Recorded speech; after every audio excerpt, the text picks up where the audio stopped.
मेरा कांग्रेस से 3 पीढ़ियों का साथ रहा है। काफी विचार के बाद मैं इस फैसले पर पहुंचा हूं।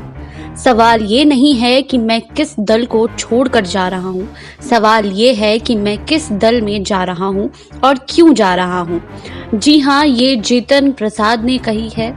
कांग्रेस छोड़कर बुधवार को दिल्ली में भारतीय जनता पार्टी के सदस्यता लेने वाले उत्तर प्रदेश के नेता जितिन प्रसाद ने जो सवाल पूछा उसका जवाब भी खुद ही दिया है। उन्होंने कहा, मैंने 8-10 साल से महसूस किया है कि अगर आज कोई असली मायने में राजनीतिक दल है जो संस्थागत है, वो है भारतीय जनता पार्टी। बाकी दल तो व्यक्ति विशेष या क्षेत्रीय है। राष्ट्रीय दल के नाते भारतीय जनता पार्टी ही है। वहीं जितिन प्रसाद ने केंद्रीय मंत्री पीयूष गोयल और भारतीय जनता पार्टी के नेता अनिल बलूनी की मौजूदगी में जो सवाल उठाए, उनसे हफ्तों बाद उत्तर प्रदेश की राजनीति में सवालों की सुई सत्ताधारी भारतीय जनता पार्टी से हटकर कांग्रेस की तरफ चली गई है। हालांकि कांग्रेस ने अपनी पहली प्रतिक्रिया में जितिन प्रसाद के कदम को विश्वासघात बताया है। वहीं जितिन प्रसाद की गिनती कांग्रेस के कद्दावर युवा नेता में होती थी। पिता की राजनीतिक विरासत संभालने वाले जितिन प्रसाद केंद्र की मनमोहन सिंह की सरकार में मंत्री रहे थे। उन्होंने कांग्रेस के पूर्व अध्यक्ष राहुल गांधी और पार्टी महासचिव प्रियंका गांधी वाड्रा का करीबी भी माना जाता था। उधर बीते कुछ हफ्तों से कई राजनीतिक सवालों के केंद्र में रहे उत्तर प्रदेश के मुख्यमंत्री योगी आदित्यनाथ ने जितिन प्रसाद का भारतीय जनता पार्टी में स्वागत किया है। वहीं योगी आदित्यनाथ ने ट्विटर पर लिखा, कांग्रेस छोड़कर भाजपा के बृहद परिवार में शामिल होने पर श्री जितिन प्रसाद जी का स्वागत है। श्री जितिन प्रसाद जी के भारतीय जनता पार्टी में शामिल होने से उत्तर प्रदेश में पार्टी को अवश्य मजबूती मिलेगी। वहीं भारतीय जनता पार्टी में शामिल होने से पहले जितिन प्रसाद ने गृह मंत्री अमित शाह से मुलाकात की और प्रेस कॉन्फ्रेंस में शाह को कर्म योग्य बताया। शाह ने भी कहा कि प्रसाद के आने से पार्टी मजबूत होगी। अमित शाह ने ट्विटर पर लिखा, मुझे पूर्ण विश्वास है कि उनके पार्टी में शामिल होने से उत्तर प्रदेश में भाजपा के जनसेवा के संकल्प को मजबूती मिलेगी। जितिन प्रसाद को बीजेपी की सदस्यता दिलाने वाले पीयूष गोयल ने भी जितिन प्रसाद के मंत्री के रूप में अनुभव और कामकाज की सराहना की है।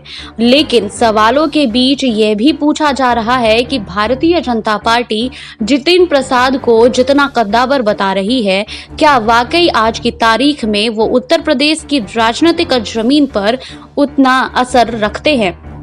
जितिन प्रसाद के पिता जितेंद्र प्रसाद कांग्रेस के बड़े नेता रहे हैं। जितिन ने उनकी विरासत को ही संभाला है। उन्होंने 2004 और 2009 में लगातार 2 बार लोकसभा चुनाव जीता, लेकिन उसके बाद से चुनावी राजनीति में वो कोई करिश्मा नहीं कर पाए। पार्टी ने भी हाल फिलहाल उन्हें जो जिम्मेदारी दी है, वहां वो उम्मीद के मुताबिक नतीजे देने में नाकाम रहे हैं।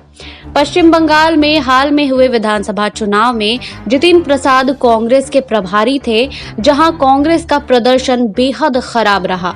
हालांकि राजनीतिक हलकों में कई लोगों की राय है कि पश्चिम बंगाल में लड़ाई सीधी ममता बनर्जी की तृणमूल कांग्रेस और नरेंद्र मोदी की भारतीय जनता पार्टी के बीच थी, जहां जितिन प्रसाद के पास बहुत कुछ कर दिखाने का मौका नहीं था।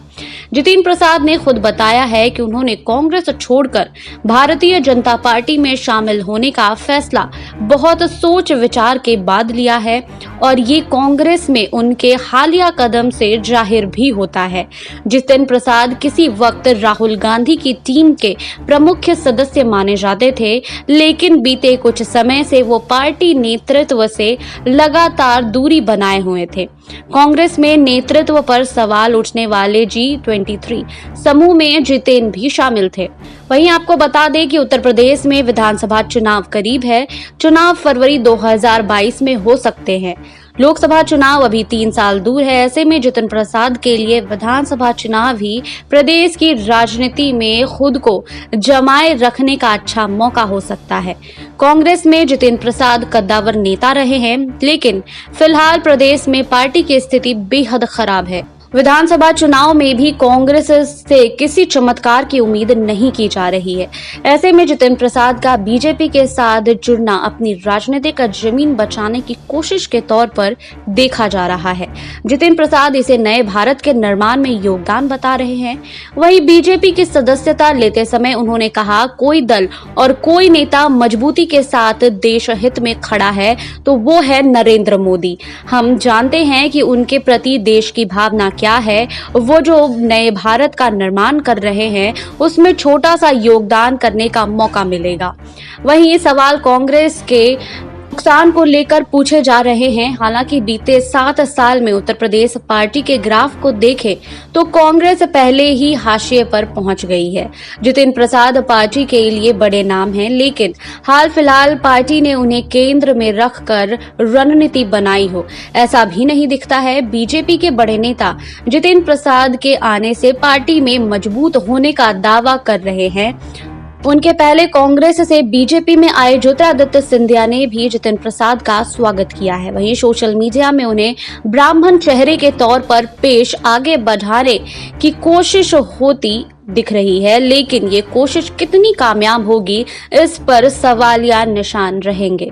बीजेपी में बीते करीब 8 साल से सबसे बड़ा चेहरा प्रधानमंत्री नरेंद्र मोदी का है। उत्तर प्रदेश में मुख्यमंत्री योगी आदित्यनाथ सरकार के अगुवा हैं और कुछ हफ्तों से उनके और प्रधानमंत्री के समीकरणों को लेकर सवाल उठ रहे हैं। उत्तर प्रदेश में बीजेपी के पास कई और नेता भी हैं। ऐसे में जितिन प्रसाद को कितनी प्रभावी भूमिका पार्टी में मिलती है, ये आगे ही पता चलेगा। फिलहाल बीजेपी को इतना फायदा जरूर हुआ है कि अगले कुछ दिन उससे ज्यादा सवाल कांग्रेस और उसके नेतृत्व से पूछे जाएंगे। वहीं हालांकि कांग्रेस के उत्तर प्रदेश अध्यक्ष अजय कुमार लल्लू ने कहा है कि किसी ने आने जाने से फर्क नहीं पड़ता है। जितिन प्रसाद जी को मान सम्मान कांग्रेस पार्टी ने दी, उनकी पहचान बनाए, उनको सांसद बनाया, 2 बार केंद्रीय मंत्री बनाया, साल 2017 का विधानसभा का प्रत्याशी बनाया, साल 2019 में भी उनको चुनाव लड़ाया गया और अभी हाल ही में बंगाल जैसे महत्वपूर्ण राज्य का उनको प्रभारी बनाया गया था। उन्होंने जितिन प्रसाद के बीजेपी में जाने को विश्वासघात भी बताया है। 2022 में उत्तर प्रदेश में चुनाव होने हैं, जिसके लिए सभी पार्टियां अभी से ही जमीनी स्तर पर कार्य करना शुरू कर दिया है और खुद को मजबूत कर रहे हैं। आपको हमारी रिपोर्ट कैसी लगी हमें कमेंट बॉक्स में लिखिए। बाकी और खबरों के लिए जुड़े रहिए SPN 9 न्यूज के साथ।